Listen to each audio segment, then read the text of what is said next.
Hey guys, it is Dr. Devin. We are back for a new episode of If They Knew, and we're going to do things a little bit different this week. Have you ever had deja vu?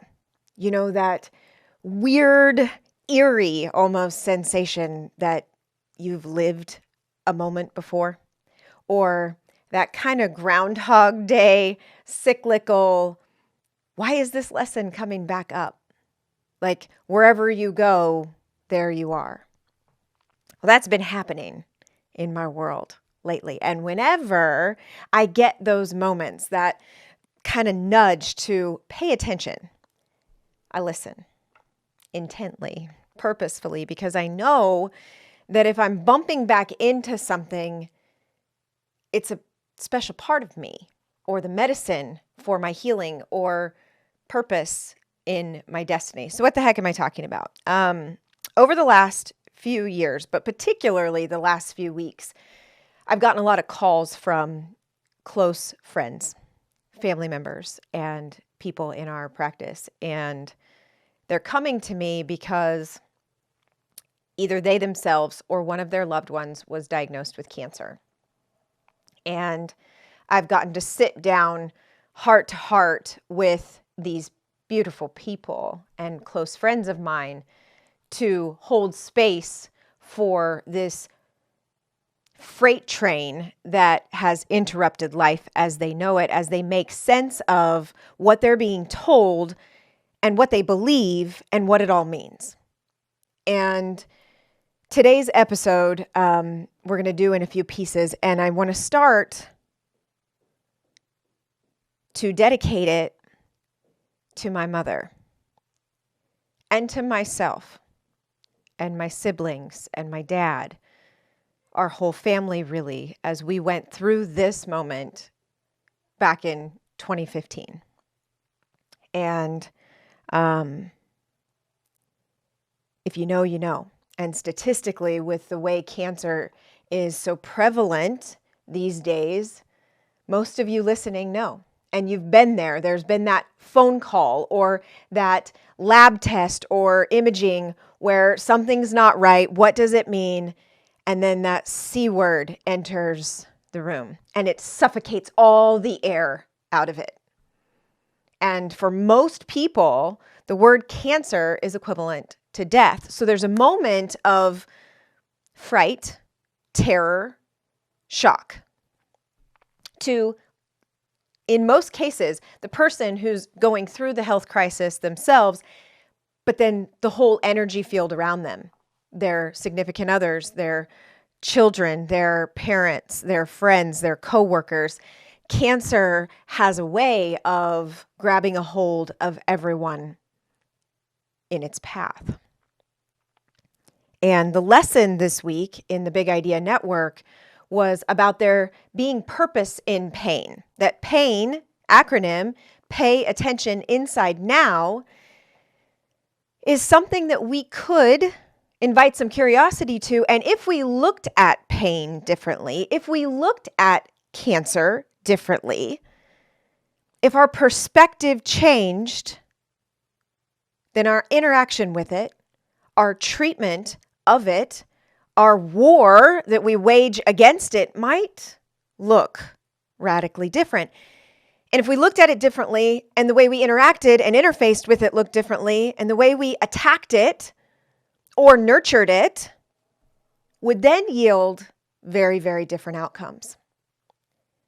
So I'm going to play the lesson from our community, and I want you to listen to it. It's an acronym that I've used with those people that I sat down with, their family members and my patients, my people, my tribe going through this. And it's a message of pain and peace that I would give anything. I would give anything to be able to sit in a chair across from my mother and talk her through. And it's a way, and why it's landed here in this if they knew is because I wish I had known. I wish this message could have found me in 2013, 2015, when we navigated this with my uncle and my mom, when life as I knew it changed forever. And so it's a way to take what I have learned since then and put purpose in that pain.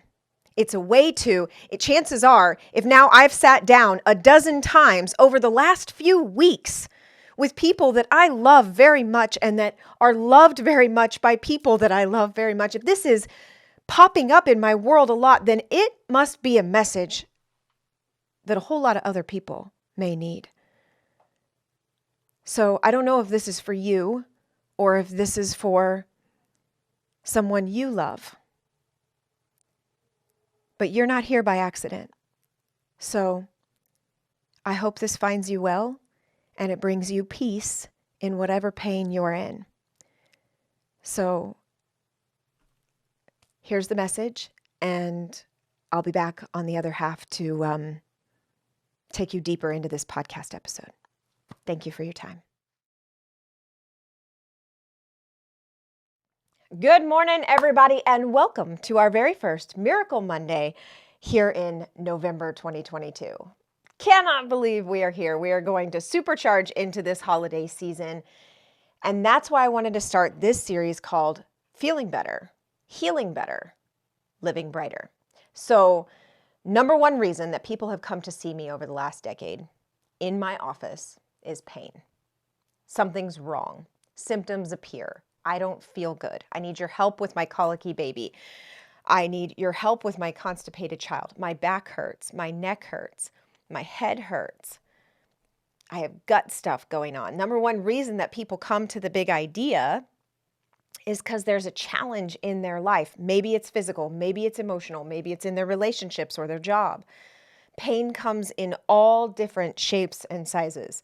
And it's radically different for each of us. And yet underneath it all, it's very similar. And these big challenges that we all go through can be made a little more simple, a little more manageable, and a lot less scary if we have the tools. And so in this week one about how to feel better, I'm kind of taking you virtually into how we start the adjustments in our practice. So you might have back pain today, or you may have a loved one that was recently diagnosed with cancer, or you might have a child going through a health crisis right now, or it's cold and flu season and maybe these symptoms are going to start to come up. And I want to talk today about how to find peace, P-E-A-C-E, in the pain. And this acronym that I want you to hang on to, I hope that you can apply to whatever you or your family might be going through in the here and now, but I also hope you can tuck it away into your heart. And it can be an adjustment that you need down the road, because pain is a part of life. And that's not going to change. But that's okay, because we're strong enough, we're smart enough, we are adaptable enough, and our bodies, our cells are constantly adapting and healing and thriving and dying off and rebirthing to help us with whatever challenge comes our way. So let's jump into peace. When a challenge comes up, no matter what it is, I want you to go through this process. P, I want you to pause. Stop. Where our attention goes becomes a momentum. So step one is stop. Sciatica, colicky baby, asthma, allergies, sick, cold, cancer, ADHD, I don't care what the label is. Stop. Just stop right where you're at. Take a breath. We've talked about breath multiple times. We're going to keep talking about it. When we start to go into a sympathetic response, we stop breathing. Our cells, our brain stops receiving proper oxygen. We cannot operate from that place and be in good focus and decision-making skills. So stop, pause, breathe, zoom out. Feel the pain for a second, which we're going to jump into, but just listen for a second. I absolutely love the acronym that goes with pain. Pay attention inside now. The pause is all about remembering, taking a moment to breathe and remember that pain is intelligent. Symptoms are smart. They're not fun. They're not convenient, but they are there for a reason. They're there to tell us something. The question becomes, will we listen to it? And in a culture built on numbing pain and covering up or masking symptoms, we need to relearn how to interface with pain. And that's what the pause is all about. So step one, no matter the circumstance, pause, breathe, zoom out, listen. Do you feel the difference? We were just a few minutes, and I named some big, scary, crazy things, but all right, I'm here.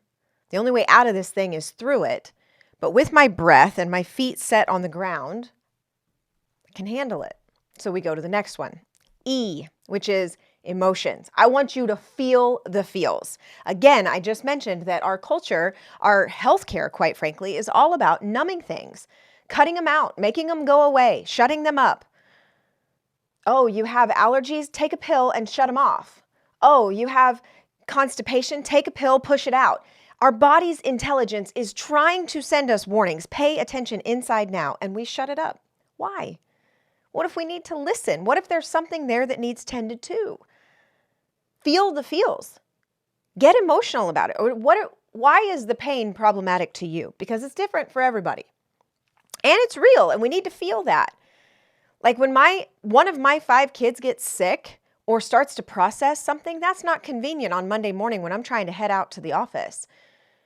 I understand, moms and dads, that when our kids go through stuff, the whole house goes through stuff. It is not convenient. That's frustrating. You got to feel those feels. We've got to clear the emotions first before we get to the decision-making process. So feel it. Your back goes out. Are you angry? Cuss, kick something. Don't really kick something. We really don't want to make one problem into 2 or 3, right? But if we allow ourselves to feel the frustration or the sadness or the fear, right? Stuff comes up. Someone comes in and goes, is it my back or is it my kidneys or is it cancer? And it is wild how quickly our minds go to worst case scenarios. And I want you to feel that because those stories and those fear patterns are important to observe. It's not a normal response to quickly go to worst case, I have cancer, I'm going to die. And if you are one of those people, why? Is it because of what we watch on TV? Is it because of something our family went through? I want you to look at your emotional response to pain. Where's it coming from? Write it down, journal it. Share it in the comments. Get it out. Better out than in, Shrek said, right? So we pause. We go on our emotional roller coaster, feel all those feels, kind of clear that muck out. Then we go to A, the analysis. All right, I felt it. What the heck is going on? How did I get here? The analysis is an objective measure of what got me here. What brought this pain on? What got me to these symptoms or this disease? And if you can't see it, because sometimes we can't, sometimes because of the emotions, because of the fear, because of needing to get back to work, because it's our child and we're so energetically connected, sometimes we cannot be objective because it's up close in our face. So ask for help. Who do you trust? Go to your friends and family. Who do you guys know? I have XYZ going on. Who is in your tribal council? Who is in your little village that you can share with me so that I can help process what the heck is going on and what to do about it? Sometimes our mind is the worst place to turn to because of outdated beliefs. Maybe this back pain is back for the 3rd or 4th time and everything you've tried isn't working. You've taken the pain medication, you've done the over-the-counters, you've stretched, you've iced, you've done the things, and it's not going away. It wants your attention. Well, pay attention inside now and do something different about it. The analysis is what has worked, what has not, what got me here, who do I need on my team? You look at all of your options. I could take a pill. I could go see the chiropractor. I could see a physical therapist. I could get a massage. I could take today off. What are all of my options? Put them on the table. And then you go to see and you make a choice. And we're going to talk through some different tools later on this week I'm going to drop a little extra bonus because there's a lot to unpack here and I want to make sure it lands of how to trust your own intuition when you have all the options on the table. My number one measure is looking in the mirror and saying, Devin, are you making this decision from a place of power and courage or from a place of fear and avoidance? If I'm trying to bypass something, if I'm scared and I'm running to someone else for help because I want them to take it away when it's mine to deal with, that's not the right decision. Now, knowledge is power. So I think getting multiple opinions is smart. It's what power you associate with it. At the end of the day, you got to do the work and you've got to be at peace with whatever the outcome is. So when you make this choice, you got to be ready to stand in it and give it patience, because whether we'll use back pain as an instance, say it's going on and on, say you do nothing about it. That has a course, that has a trajectory. Say you go to a chiropractor and they say you need to come here for a few months. Say you go to a physical therapist and they say you need to be here for 6 or 8 weeks. Say you go to a pain med doctor and they say you need an injection or pills, or say you go to a surgeon and they say you need surgery. Back pain, 5 different. It's not one size fits all. You got to look at all your options. And what I think is a great place to start is less invasive first. You can always do more. It's really hard to undo what is done. Start with least invasive first and then stick to it and have the patience to let it work. Healing takes time. I want you to expect miracles radically. I want you to believe miracles are around every single corner and that this pain is actually going to unlock strength for you. But you also want to add a little patience and grace there, because it probably took you days, months, or years to get in this situation, and it will take a little time to integrate, process, heal, and get out of it. Make your choice.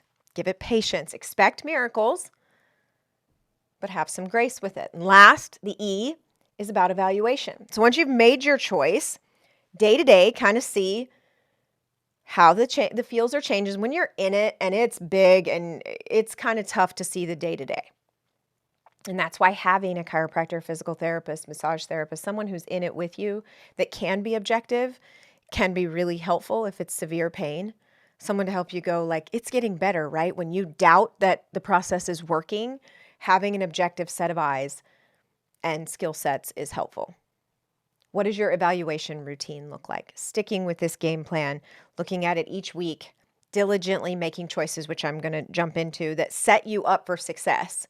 Because if you are eating crap food and you go right back into the physical activities, life is on a trajectory, right? We're all on a train track. If you keep your habits on the same train track that got you sick or in pain or in dysfunction, if you stay on that train track, it's going to change. Nothing's going to change. It's going to stay the same. But if you start to make shifts, little ones, doable ones, manageable ones, and you stick to it, you'll have a different outcome, guaranteed. And so you'll have to evaluate and you'll have to, go, okay, do I need to make an adaptation, a pivot, change? So pain just brought us to peace. Pause, emotions, analysis, choice, evaluation. And you can apply that to any set of circumstances. I just went through this with a really good friend and his mother who was recently diagnosed with cancer. Pause. You've been told a lot of big, crazy, scary things. What's your worst fear? And I went to all those places with her. What's coming up for you? What does that mean to you? Do you believe that this is going to take you to more optimum health, or that this is going to lead you to disease and dying? What is your beliefs, your subconscious telling you right now? I took her into all those places and we felt it all. And we got that out. Then we laid out all the options. 1, 2, 3, 4, blend of these ones. Maybe it's not, I'm taking an alternative cancer route. Maybe it's not, I'm taking the mainstream path. Maybe I'm going to merge and I'm going to learn to trust my own intuition. Whatever it is, I looked her and I said, what is your truth? What can you stand in? What can you be at peace with? What can you trust? Make your choice. Stick with it. Make space for evaluating it. Now, a couple of little bonus tips I'll leave you with. You got to stay hydrated.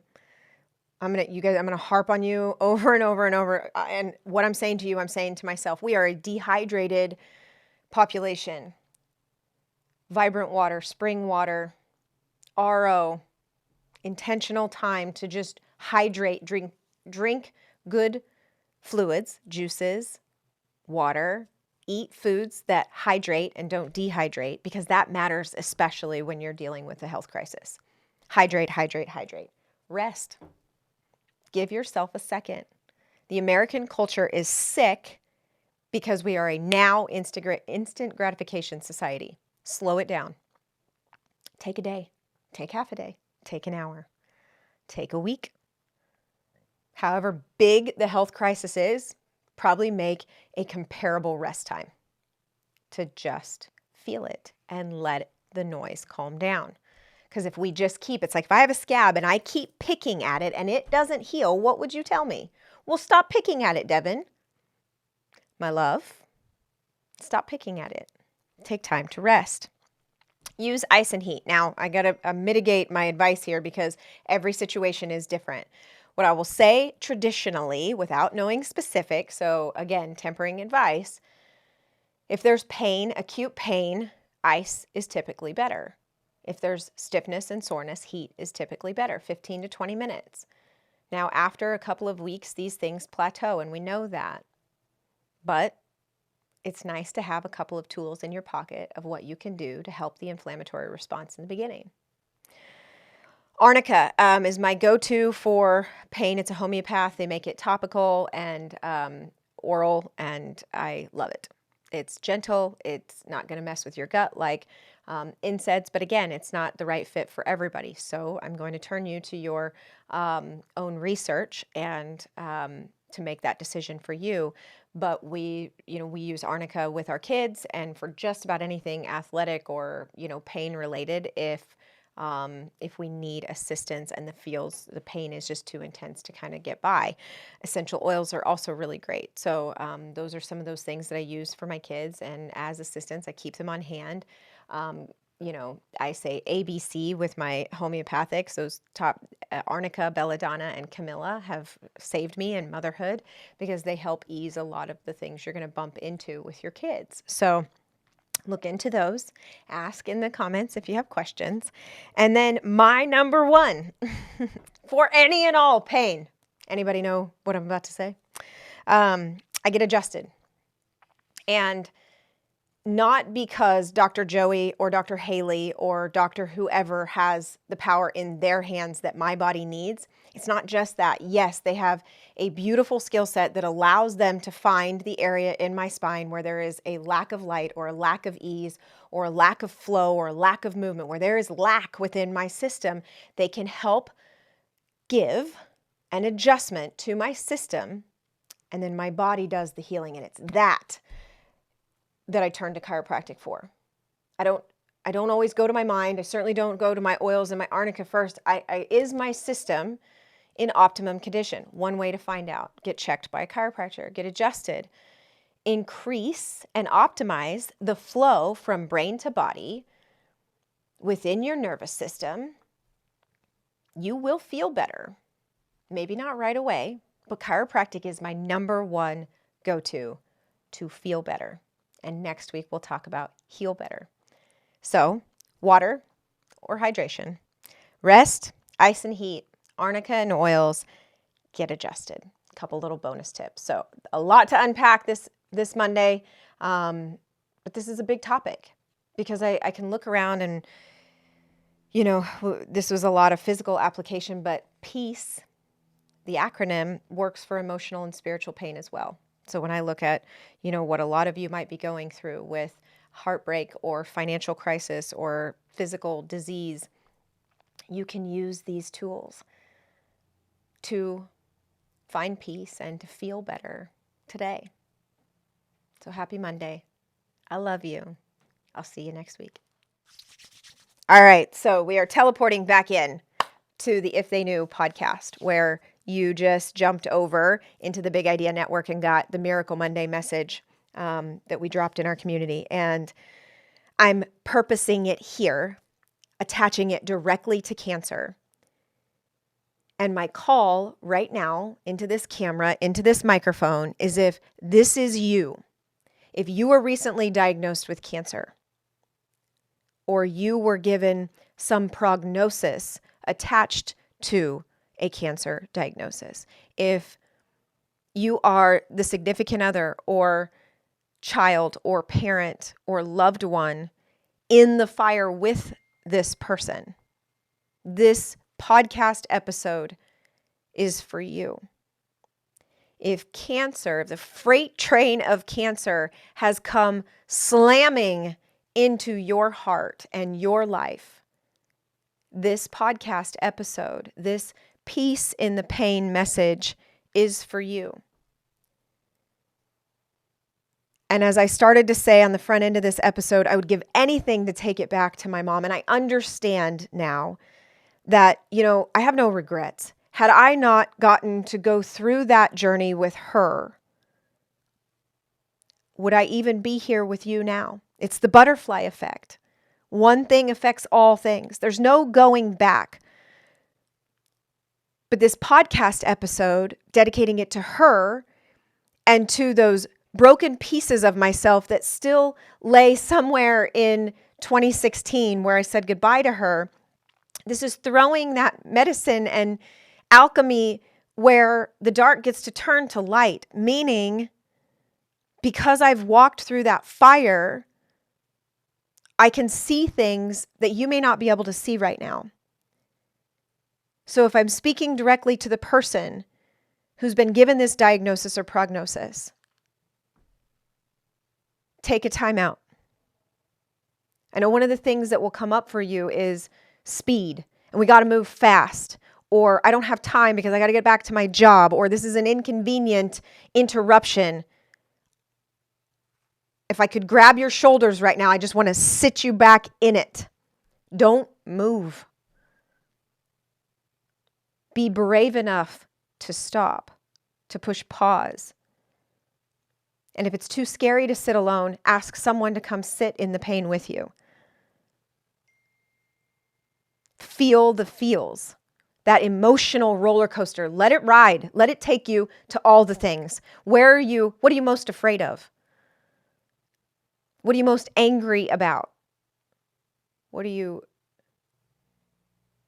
feel guilty for? What feels come up as you get handed this diagnosis and prognosis?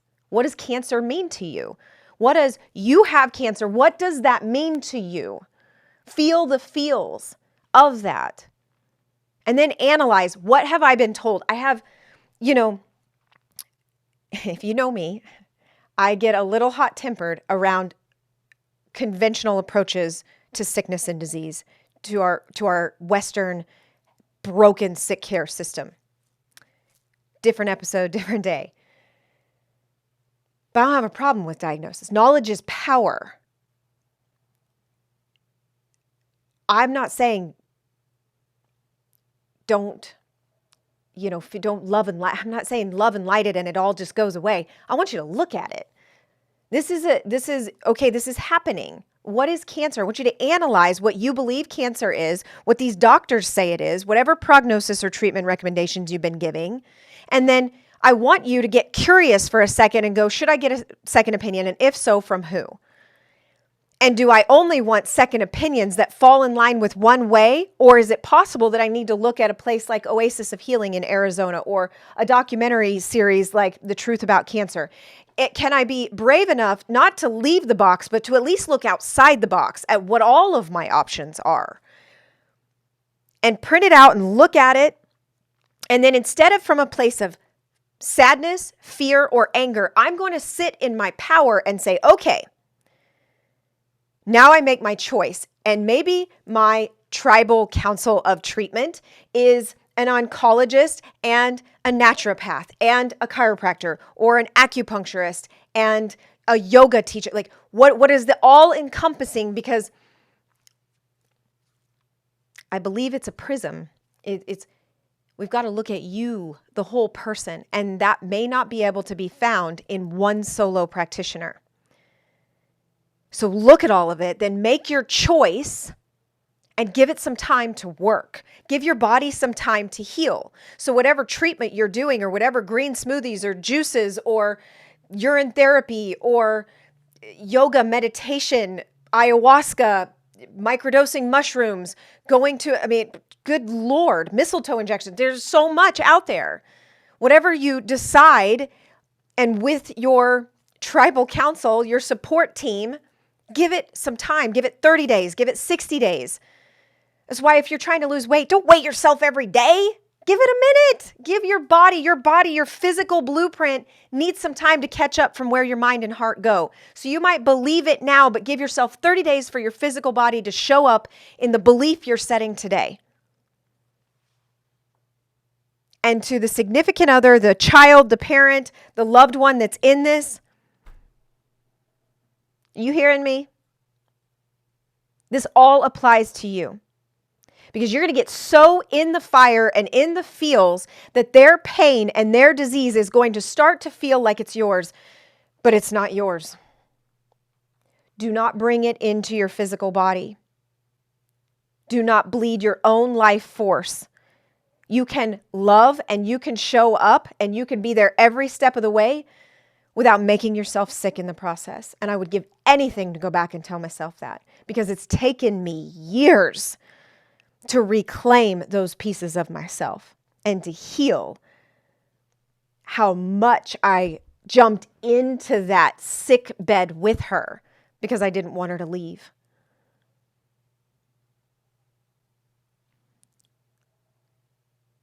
To the caregiver, pause. Feel your feels. Let the emotional roller. What are you afraid of? Because your belief about what your person, your loved one is going through will influence the energy field around them. And if when you look at them, you see sickness, disease, and death, then that's the energy field you're wrapping them up in. But if you look at them with hope and healing and optimism and prosperity, that changes the field. So you have to get it in you first or you can't give it. What do you believe? Are you expecting miracles? And it's possible that this is the end of the road. And I believe death is beautiful. A good friend of mine, Susan Rossi, just said, death is a graduation.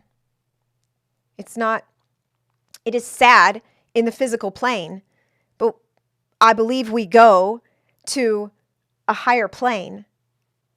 And so when I looked at my mom and I knew it was her time, I had to start loosening my grip on control of the outcome. And instead of wanting her to stay alive so that I didn't have to let her go, I shifted my intention to wanting peace for her, rest for her. And if the prayer, the affirmation that I began to say is, let me not hold responsibility for some idea of success or failure of this outcome. It's in God's hands. It's in her heart. I'm honoring her choice. And if my mother's soul is ready to go home, take her home. And don't let my clinging keep her here, anchored in suffering. As a caregiver, you're forged in your own fire. And you got to get real honest and clear with yourself too, and make really good choices. You got to take twice as good a care as yourself, because chances are you're going to get caught up in this tornado of tending to everybody else's needs. And when you come back to, because it's kind of a blackout, a fog, it could lead to a burnout that takes you months or years to come back from. So be good to you. Thank you for being with me in this episode of If They Knew. It's an honor that I don't take lightly or for granted, that I have an opportunity to look in this camera and speak into this microphone. I hope you can feel the depth of love that I have behind every single word that I send from my heart to yours. There is purpose in pain. There can be peace in pain. Pain's a good teacher. And it is not fun to be forged in fire. But it is a beautiful experience to get to be somewhere between heaven and earth. And that's what I'll leave you with. You know, there's countless ways to die. There's countless end of days stories. The thing about cancer in my situation was it gave me time. And it woke me up to the gift of now and to being present in the moment, because we never know what the next moment brings. I believe cancer is not what we believe it is. And my talks with Dr. Zach Bush, I'm going to link some things in the comments for you to go onward with. But discussions with Dr. Zach Bush and shaman and mentors that I have trained with, cancer is not something to be waged war against. Cancer is you. It's your own cells. It's some divine intelligence that's an adaptation. And our thoughts about it, our perspective about it, very much affect our approach and either our war against or dance with, and ultimately affect our outcomes. So if nothing else, I hope this creates some curiosity of what it means. Because the future that I see, what I'm holding space for, the miracles that I expect, come from a world filled with people who are brave enough to pause and feel the feels and listen to what cancer has come to teach them and heal themselves.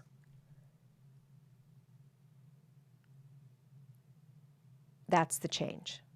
That's the light in the dark. That is the purpose in pain that we'll package in this episode.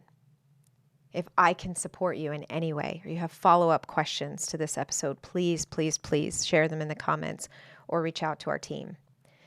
If you want more of this type of conversation in your life, join us in the Big Idea Network, where I drop these Miracle Monday lessons and discussions every single week. I'm praying for you and expecting miracles all the way around. I'll see you next week on If They Knew.